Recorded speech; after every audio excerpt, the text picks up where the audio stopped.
Zovem se Lea Gajnov. Idem u 3. razred osnovne škole i imam 9,5 godina. Volim da slikam. U radionici slikamo i pripremamo se za noć muzeja. Hvala.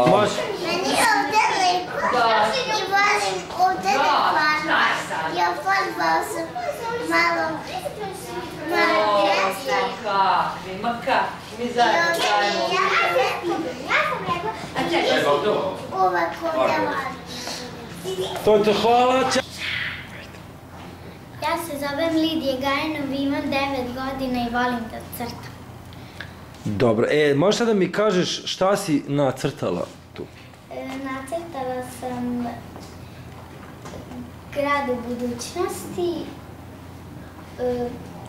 ovo je muzej, ovo je auto, ovo je McDonald's, ovo je obućar, ovdje se pravi struja. A znači McDonald's u budućnosti si zamislila kao jedan veliki hamburger? Da. Zanimljivo. A gde će se ulaziti u taj hamburger? Tu. Aha, dobro. A obućara si zamislila da će da radi u jednoj velikoj čizmi? Da. Aha, dobro. I taj miš tu?